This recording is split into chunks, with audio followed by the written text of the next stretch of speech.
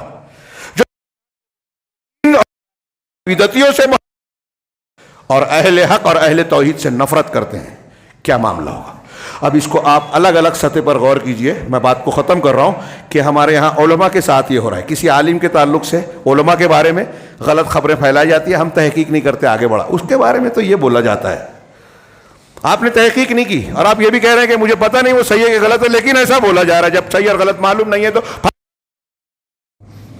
قرآن حدیث کی آپ کے نزدیک وقت نہیں ہوتی تو آپ پھیلاتے نہیں، یا تو جاہل ہے یا علم ہے لیکن آپ ماننے کو تیار نہیں ہیں۔ اور زیادہ تر لوگ ایسے ہی ہیں آج مسلمانوں میں کہ اصول ضابطہ جانتے ہیں، غیبت نہیں کرنا چاہیے، کسی کی عزت سے نہیں کھیلنا چاہیے، وہ کرتے کر رہا ہوں، میں برائی کرتے کہتے میں غیبت نہیں کر رہا ہوں، تو آپ کے یہ بول دینے سے آپ بچ جائیں گے؟ آپ اپنے آپ کو تسلی دے رہے ہو کہ کسی کی غیبت بھی کر رہے ہو اور کہتے ہو کہ میں غیبت کر نہیں رہا ہوں، کسی کی عزت سے کھیل برائی نہیں کر رہا ہوں، لوگ ظلم کرتے ہو کہ آپ کے بارے میں جھوٹی خبریں نہیں پھیلے گی، آپ سوچئے کہ آپ کے بارے میں کوئی جھوٹی خبر پھیلائے آپ کو کیسا لگے گا. ایسے ہی دوسروں کے بارے میں ہم کو اور آپ کو بچنا چاہیے. میں ایسا مانتا ہوں کہ مسلمانوں کے تعلق سے جو کچھ ہو رہا ہے یقیناً ظلم ہے، ایک سازش ہے. پورے ملک میں، پوری دنیا میں ہر جگہ نشانہ بنایا جا رہا ہے. فلسطین کا رونا ہم روتے تھے، آج یہاں ہندوستان میں مسجد مسجد پر، مسلمانوں کے مقامات پر، قانون پر، اصولوں پر، دین کے قانون قاعدوں پر، مختلف وقف پر مستقل ہمارے ہاں بیان بازیاں ہوتی ہیں. ہاں، کوششیں بظاہر ہوتی ہیں سیاسی سطح پہ، قانونی سطح پہ، لیکن جو روحانی اور دینی معاملہ ہے جس کی بنیاد پر اللہ کے رسول، اللہ کا کلام اور رسول اللہ صلی اللہ علیہ وسلم کے فرامین بتاتے ہیں کہ مسلمانوں کو مدد اس بنیاد پہ ملے گی کہ آپ کا ایمان اور عمل صالح ہو، آپ کا عقیدہ صحیح ہو، صحیح دین اختیار کریں، شرک اور بدعت سے بچیں، صاف کریں. یہ کوئی نہیں مانتا. اللہ سے دعا ہے کہ ہمیں صحیح راستے کو اختیار کرنے کی توفیق دے، دنیا میں بھی کامیابی دے، آخرت میں بھی ہم کو ہر قسم کے عذاب سے محفوظ رکھے. اقول قولی ھذا واستغفر اللہ لی ولکم سائر المسلمین وصلی اللہ علی نبینا محمد. بارک اللہ لنا ولکم فی القرآن المجید ونفعنا وإیاکم بالآیات والذکر الحکیم انہ تعالی جواد کریم ملک بر رحیم.